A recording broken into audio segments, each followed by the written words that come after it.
देखिए मुझे लगता है कि आज की बैठक जो है माननीय राहुल जी के जो भारत जो यात्रा जो है न्याय यात्रा है वो यात्रा को लेकर थी।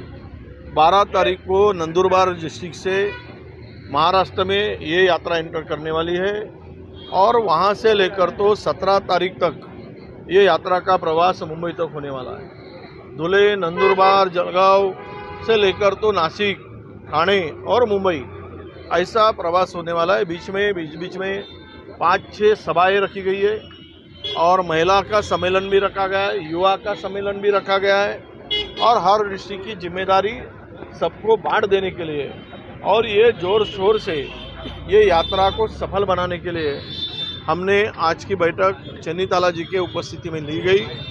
हमारे राज्य के स्टेट के शीर्ष नेता वहाँ पे उपस्थित थे और जिम्मेदारी में मुंबई की भी जिम्मेदारी अलग से दी गई। नासिक हो, ठाणे हो, भिवंडी हो, मालेगांव में हो सभा होने वाली, तो हर जगह की जिम्मेदारी वो वहाँ पे स्थानीय अपने जो लीडर है स्टेट के उनको वो जिम्मेदारी दी गई और ये यात्रा सफल तो होगी।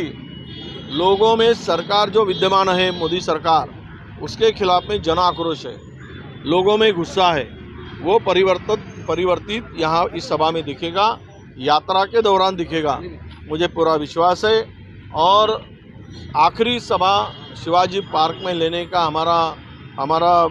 हमने तय किया है। इसके लिए परमिशन के लिए हमने सीएम से मांग की है, उनसे रिक्वेस्ट की है और वो शिवाजी पार्क मिलते हैं तो इंडिया की सभा में देश भर के इंडिया के जो भी अलायंस पार्टनर है वो सब आएंगे।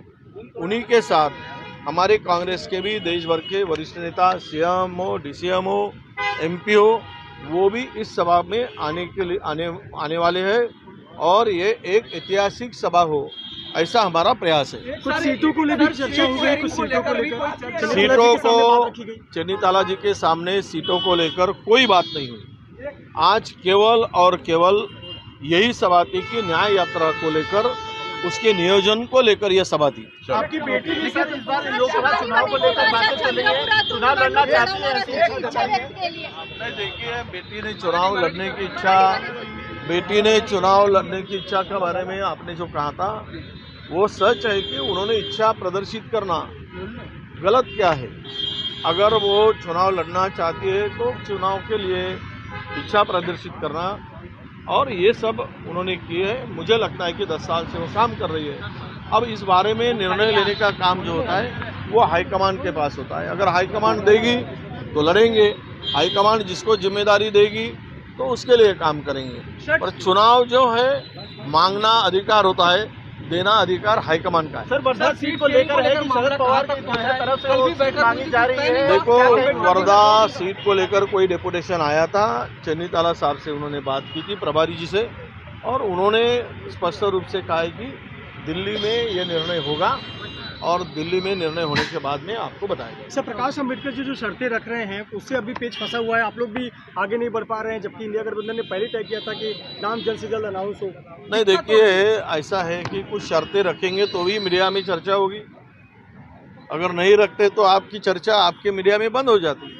कोई 4 पार्टी का एक आघाड़ी तैयार होती है तो 4 लोगों के विभिन्न विचारों के लोग एक आके इस देश की तानाशाही वृत्ति सरकार जो है जो इनको हटाना, इस देश का संविधान बचाना, डेमोक्रेसी बचाना, इसके लिए एकत्र आते हैं तो उसमें यही बड़ी बात है। और रहा सवाल कि हम लोग आपस में बैठ के चर्चा कर रही है, 4 पार्टियां थोड़ा बहुत तो समय लगता है, जो 3 पार्टियां हैं अभी तक उनका भी निर्णय महाराष्ट्र में नहीं हुआ है, तो 4 पार्टी के निर्णय के लिए थोड़ा समय लगेगा। पर निश्चित रूप से हम बताना चाहेंगे कि हम एक साथ चुनाव लड़ेंगे। 100% प्रकाश आंबेडकर साहब सीरियस है, 100% है।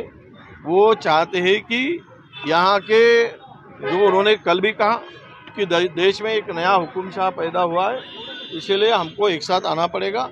उनकी भूमिका स्पष्ट है, उन्होंने देश के इकोनॉमी को लेकर भी चिंता जताई है, देश के डेमोक्रेसी को लेकर भी चिंता जताई है उन्होंने, और इसको लेकर वो एक साथ आने के लिए तैयार है। और रहा सीटों का बंटवारा तो जल्द ही हो जाएगा।